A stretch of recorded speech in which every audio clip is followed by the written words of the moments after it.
button. And we hit the go live button.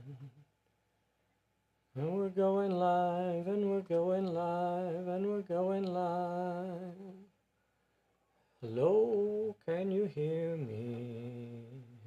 Hello, Jim Scout. Hello, Bob. Hello, Brad G. Hello, Bob. Checkity check. Oh. Hello. Gotta check something out here.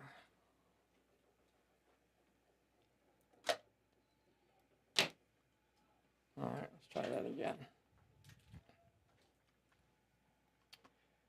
Checkity check.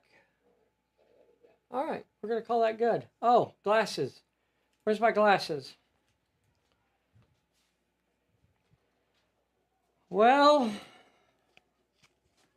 I find myself alone again. Bessy's next door with the darlings, the little savages. And here I am. But she has a project that she's working on next door. And is not going to be able to make it today. I worked on some...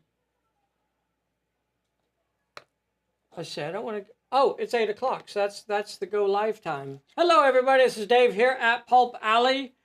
And sadly, Bessy is not able to join us tonight because she has a big project that she's working on next door that has to get finished tonight. And so, bless her heart, she is working on that. I don't expect her to join virtually. So I have this little dungeon. Have you guys seen this little dungeon that I use once in a while? I expanded on it yesterday, I think, because I'm working on a new, is this on? I'm working on it. See, I got my tiles numbered, so I have a vague idea about where they go. See, this is, let's see, this is the tile that goes between tile 1 and 2. So that's up here at the top somewhere. I am so freaking thrilled to be able to say at this point all of the scenarios for the new edition of Tomb of the Serpent. I am calling them complete. Now that doesn't actually mean that they're done, because that's how things work. But I just finished the last scenario. 5, 6 is down here. Really yesterday. That one goes there. 3, 4 goes there. So this is, I built this to be laid out in different ways. So this is the little dungeon pieces I use frequently for a lot of our scenarios. 5 is over here. 3 is right here.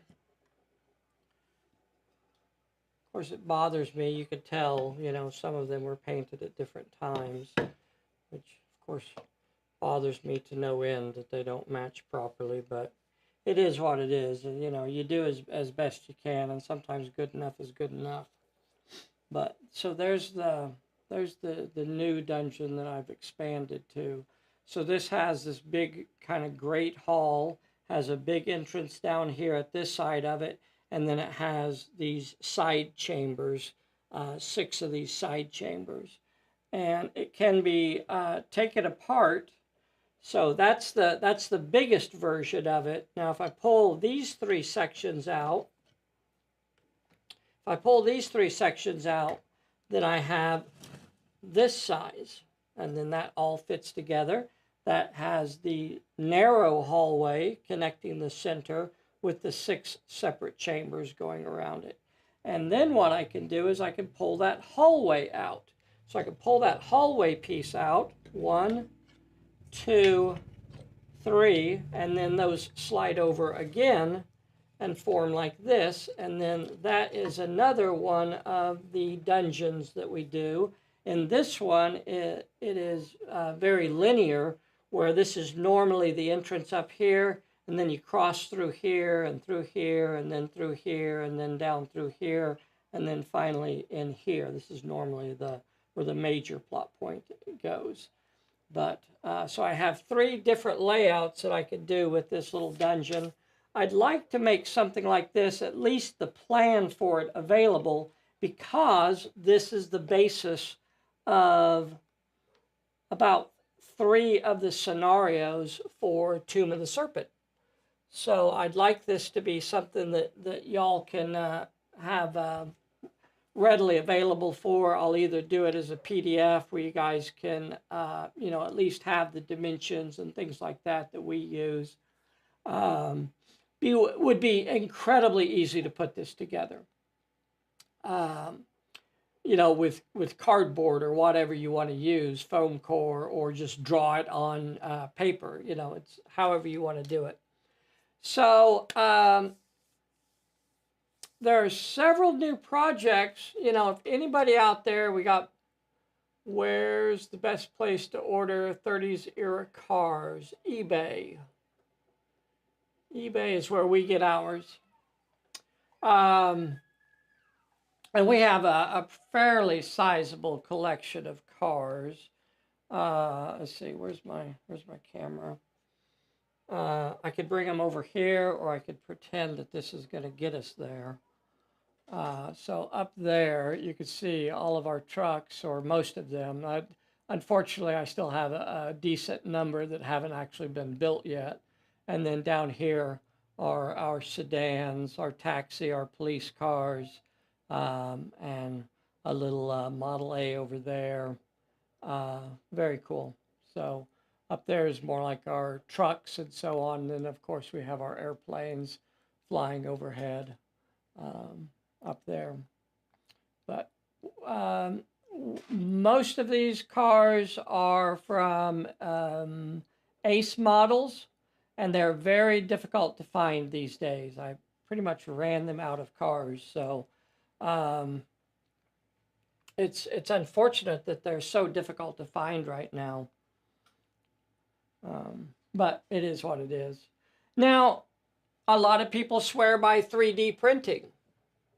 A lot of people like to 3D print. And I'll be honest, I have seen a couple recently that didn't look too bad, but mostly I guess I haven't really seen one firsthand.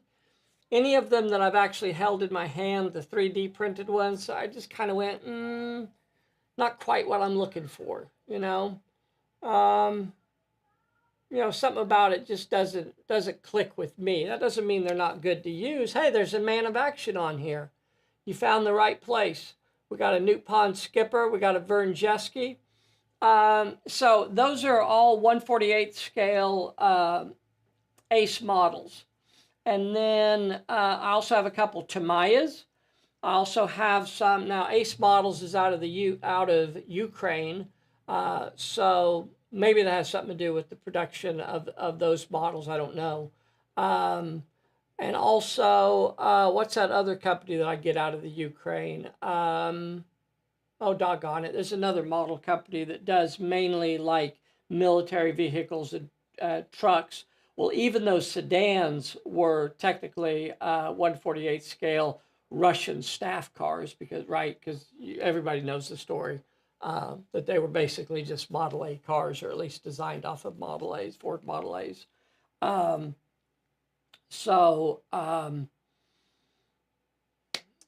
it. Unimodel. That's it. Unimodel is the other 1/48 scale, but just about any, for all my airplanes, I also do 1/48 scale. To my eye, 1/48 scale works. I do try to lower the suspension a little bit. I think 1/48 scale matches their chest proportions and their head proportions, but maybe they feel just a little too tall. But here's something to remember also. Those old cars were much taller than what we think of as modern cars. You know, when we get in modern cars, we're almost always stepping down into them. In those old cars, you almost always stepped up. So that was a big difference between some of those older cars and what we think of. So to our eye, sometimes those taller vehicles don't look quite right, but you know, they may actually be in line. Anywho, I go with 1/48 scale. I also do some 1/43 scale die cast. If you look for models of yesteryear, you can find some cool trucks. And trucks have a much broader sense of scale, right? Because you have pickups and then you have big ass cargo trucks. So unfortunately, my 1/43 scale die-cast models were destroyed by one of the local Savages, so I can't show it to you. But and then also I'll go all the way down to 1/56 scale occasionally as well. So I use my eye to kind of determine what I like based on the individual model. 90% of the time, 1/48 scale is spot on to my eye. Occasionally it's not, but most of the time 1/48 scale is spot on. But I do take it on kind of a case-by-case basis. Stupid commercials. What you don't want to source coins with whatnot. I'm not sure what that means. That's a nice shelf. Well, thank you. Rutherford B. Hayes. Oh, Rutherford. One of our Phantom Ace's sidekick, Rutherford Ibarra, he was named after President Rutherford B. Hayes. Martin Fraser's on here, still no parcels. So let's talk about that for a little bit. So we talked a little bit about our woes with international shipping in our maybe a couple weeks ago now, and we are still, I would say, experiencing definitely slow shipping to Canada. Now, what I don't want to do is to place any blame on Canada, because that does not appear to be where the issue is at. It appears that the issue, and I was checking, Martin, I was checking on the tracking just moments before I jumped on this video tonight, and it spent about a week, the package spent about a week in Indianapolis. It was shipped on March 6th. It was shipped on May 6th. No, why do I keep saying May? It was shipped on February 14th. It was shipped on February 14th. That's when it officially starts tracking in the system. And then it arrives in Indianapolis like basically the next day. It makes it to Indianapolis on the 15th. And then it spends about a week in Indianapolis.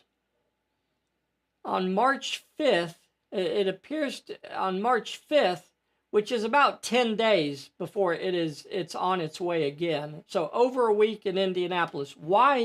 Why did it sit in Indianapolis for 10 days? I have no idea.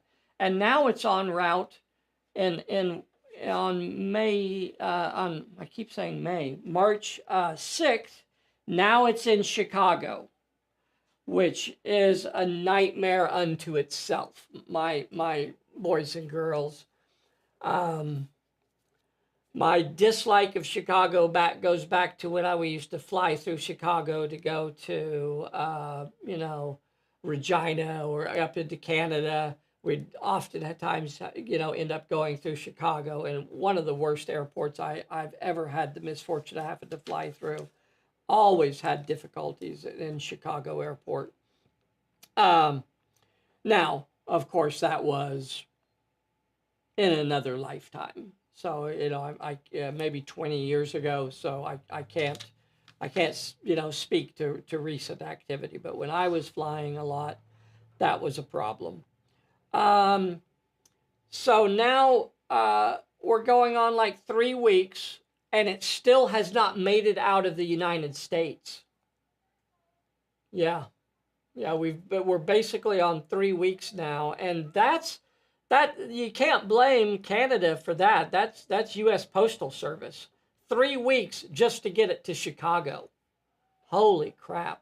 Holy crap! And it's Fairfield, the place where all the parcels die. Oh my gosh, you're telling me, brother. Whew. I had something coming from Canada that went to Indy, then to Texas, then back to. Yeah, you should see some of the tracking that we have had on our packages. When we ship to the UK, we've had packages go to Japan. Literally, a package that we sent to the UK went to Japan and then went to the UK. So it was like, what is going on? Um, you've never lived until you've run across O'Hare to make a connection. Yes. Yep. Yeah. One of those. Oh, good. My flight takes off in 15 minutes. I guess I better get there. Got some Bob Birch stuff in. Luckily, no problems coming from Canada. Good deal. Good. Glad to hear that. Glad to hear that. Yeah.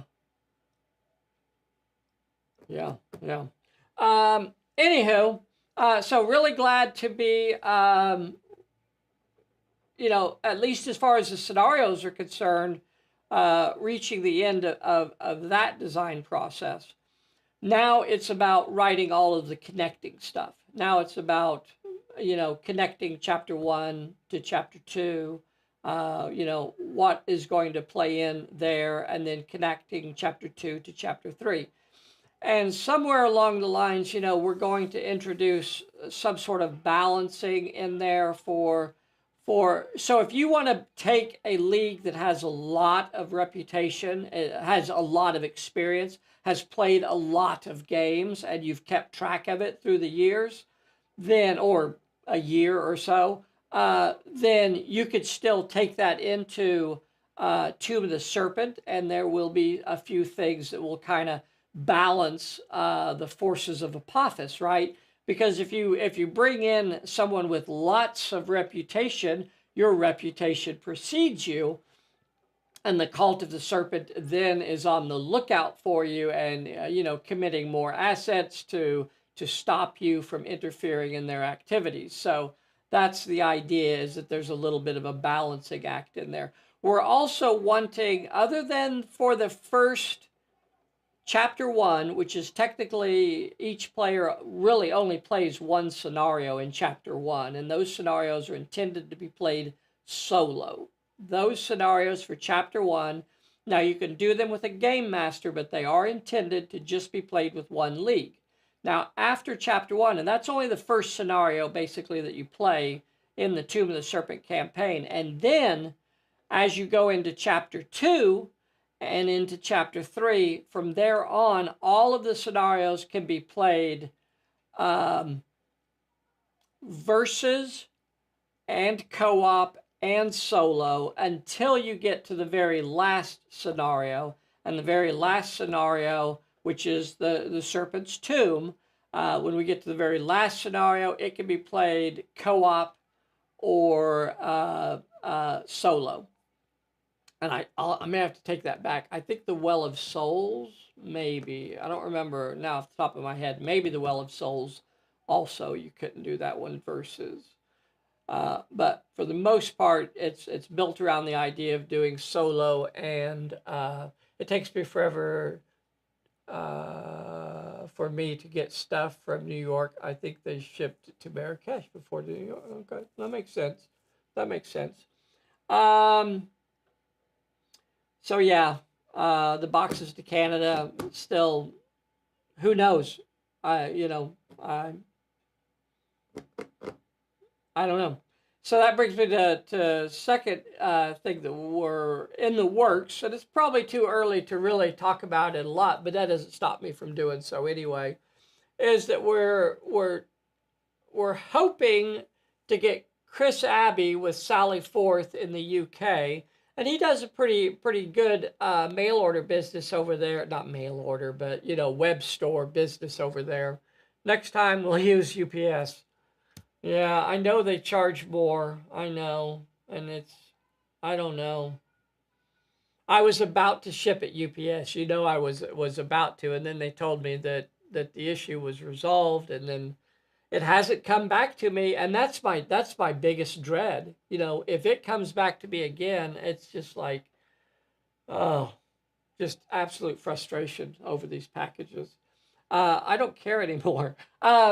So can you, Martin? You have the tracking number, right? Can you actually access the tracking and see what's happening to it too? Let me know, because I don't know if you could do that from Canada or not.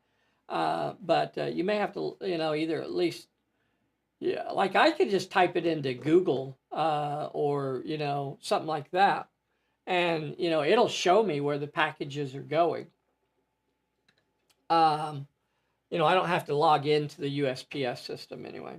So we're trying to get Chris Abbey set up to actually be a licensee of the Pulp Alley product, where he can actually print the cards and the books in the UK, and cast the miniatures as well, our entire miniature line, or whatever he chooses to license, I guess, in the UK.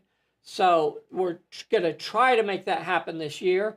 Everything moves really, really slowly around Perilous Island here, so that's just something that he and I have a tentative agreement on it. Always it comes down to the details, but I think both of us want to make it happen. So now it's just a matter of trying to make sure it happens. But we've looked a few times at doing our own printing, setting up our own printing in the UK, just so I didn't have to ship everything over there.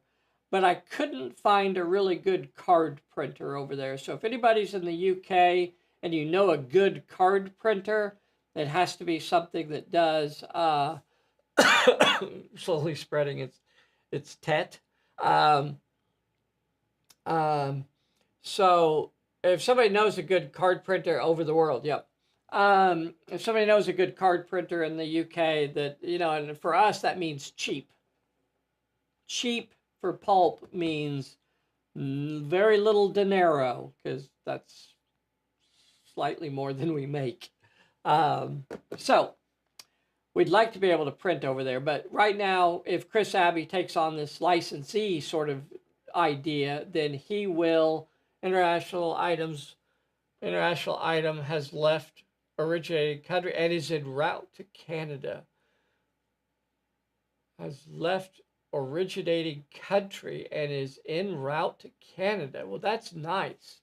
At least it's getting there. So, and I know I definitely don't want to come off, and I don't want anybody out there to think that this has anything to do with Canada, because this was definitely on the USPS side of things. All of this garbage that's been going on with USPS, just you got one job, move the packages along.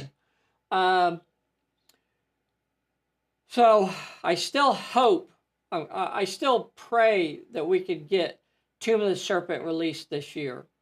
There's probably still another couple months of work to do on it. My time is not my own anymore, so I spend most of my time taking care of my children and, dealing with that. I'm basically a stay-at-home father these days, so and then when Bessy gets home from her job, I can come over here and get a few hours in before I start feeling guilty and got to get back over there. And I can sneak in a few hours here and there during the day as well. But as soon as I do that, the littlest Sauvage has a tendency to explore the house and explore what things are not protected against her her wiles. So she likes to get into drawers. She likes to find Sharpies. She likes to find Sharpies, and she's very good at decorating herself with Sharpies. So, or walls, or anything that will stand still long enough to get marked on with a Sharpie. So this is still great belated B-Day gift. Great to know this scenario is moving forward. Yeah. And what I was working on today were some event cards. And what the event cards are going to be are, there's several different ways that the event cards could come into play.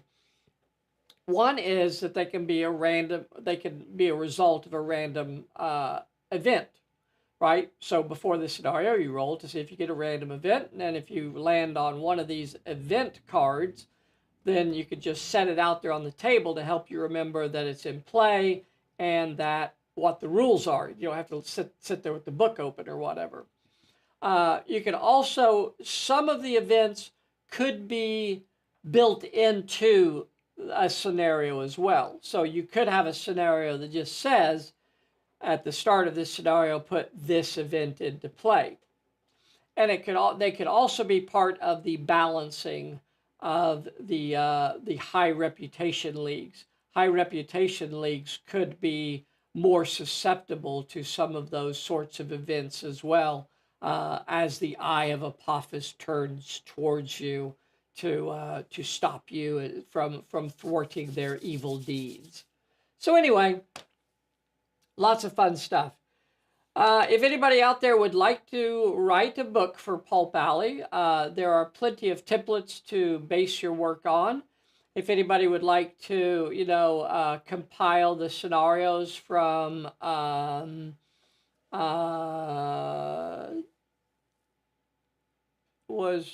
I think 2020 still needs to be put together in a book. That's mostly just layout work. All of the writing's been done. All we have to do is basically put it together in a book and say, here's a book. I think all of the scenarios from 2021, Scenario of the Month, are also completed. So somebody could take that on. If you feel like you know how to do layout and want to lay out a book, you could take those pages and make a book out of it. And, we would, pay you in jelly beans or Wendy's Frosty coupons, either one, your choice. And then also remember that Scenario of the Month 2025 series is now in play. I'm really excited for you guys to see the March scenario. It's not officially done because it still has to go through one more round of proofing and editing before it's sent out, but it's basically done and waiting for them to proof it and edit it and make sure it meets the stamp of approval. But it's going to be a really fun scenario as well. All right. Hints? No, not at this time, because I'm at my closing hour. Good night, everybody. Thank you so much for joining us today. Be sure to get subscribed. Be sure to hit that like button for us. That means a lot to us. And so sorry, Bessy, that wasn't able to make it today. I hope you all understand that she is, in fact, still alive and is not buried in the backyard. I just want to make that clear. I'm just saying, in case anybody comes looking. Good night, everybody.